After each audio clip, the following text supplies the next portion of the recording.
On se place dans l'espace vectoriel E égale R4 et on va se donner un sous-espace vectoriel F de E qui va être défini par un ensemble d'équations cartésiennes. C'est-à-dire que F va être l'ensemble des quadruplés x, y, z, t donc de R4 tel que le système étoile soit vérifié.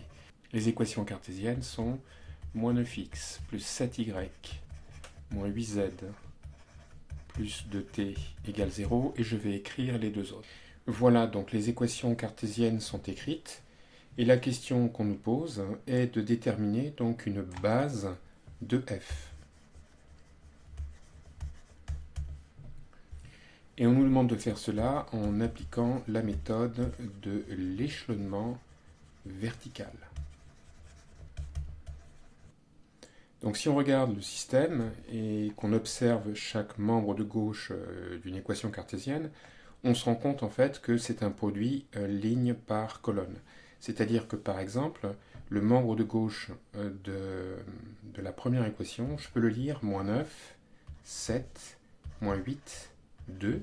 Ça c'est la ligne. Et puis la colonne, ce serait donc x, y, z, t.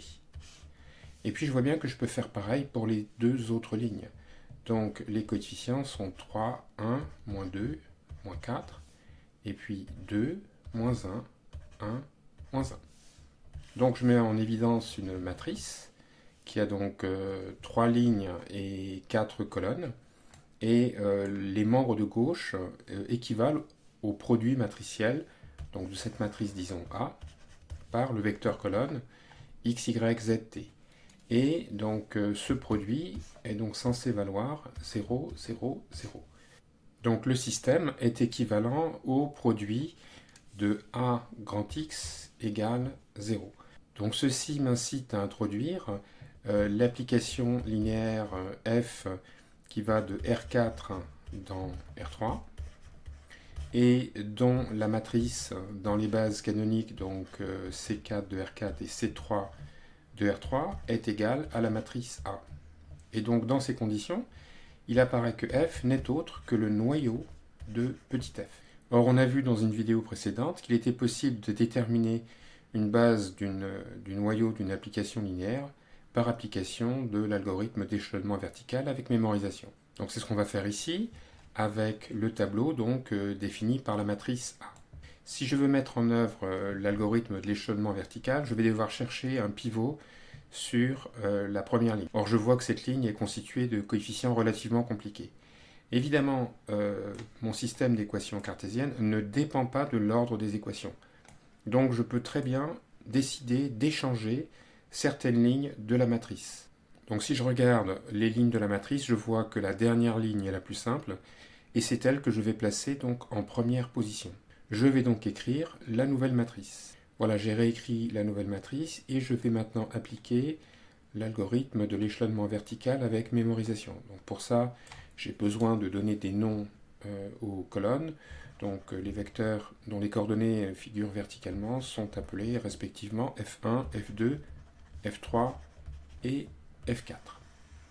Pour la mise en œuvre de l'algorithme, je vais me contenter d'écrire les nouvelles colonnes. Je ne vais pas écrire la totalité de l'échelonnement. Donc exécutons l'algorithme. Je regarde la première ligne à la recherche d'un pivot. Donc je vais prendre moins 1. Pour supprimer le 2 qui est à côté, eh bien, il suffit que je multiplie la colonne où il y a le pivot par 2 et que j'ajoute à la première colonne. Donc je vais calculer le vecteur F1 plus 2 F2. Et que vaut-il? Donc première composante, ça fait 0. Deuxième, ça fait 7 fois 2, 14, moins 9, ça fait 5. Et troisième composante, ça fait 2 et 3, ça fait 5.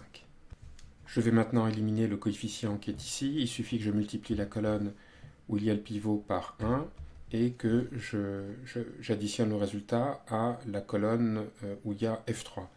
Donc je vais obtenir le vecteur F2 plus F3. Et les coordonnées obtenues sont donc 0. Ensuite, je vais avoir 7 moins 8, ça fait moins 1.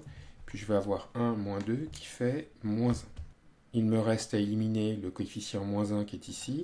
Pour ça, il suffit que je multiplie la colonne où il y a le pivot par moins 1. Ça va faire moins 1 multiplié par moins 1, plus moins 1 qui fera 0. Et le 0, je vais le placer ici. Ça correspond à quel vecteur? Eh bien, c'est moins f2 plus f4 que j'écris au-dessus.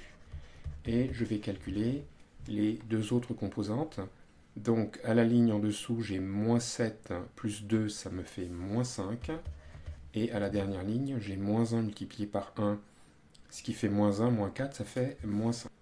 Je vais donc continuer l'échelonnement à la deuxième ligne. Le pivot, ça va être le moins 1 qui est là.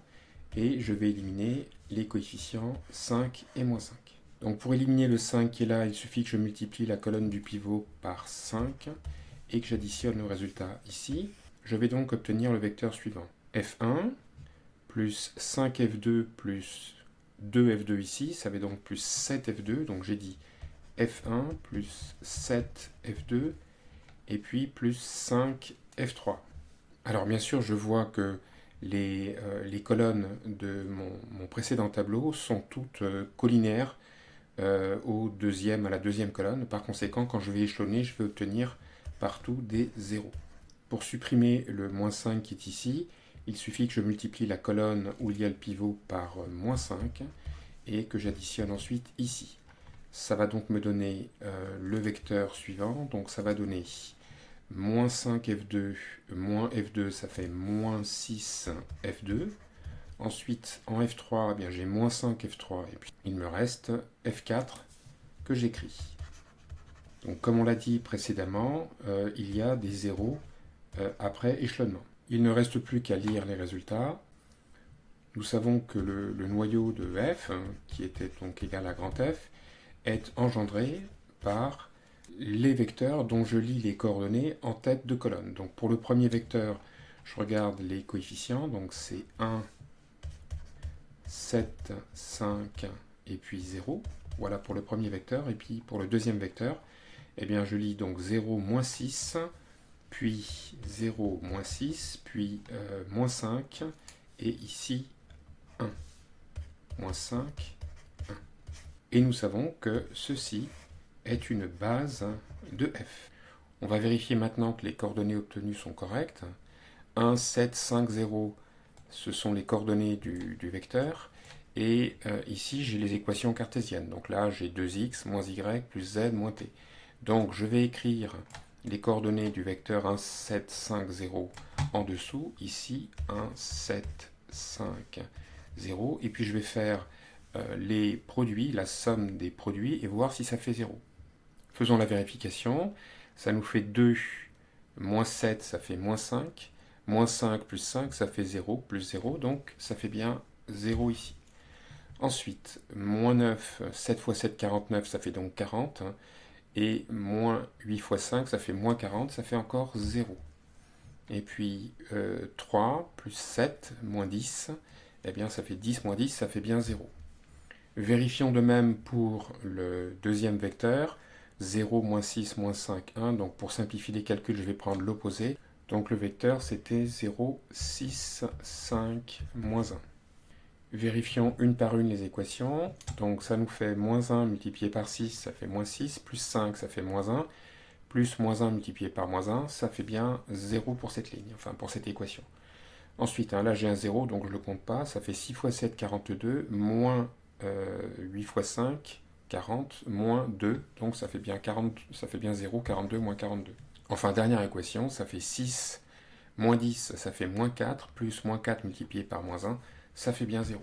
Ceci confirme que les vecteurs obtenus sont corrects.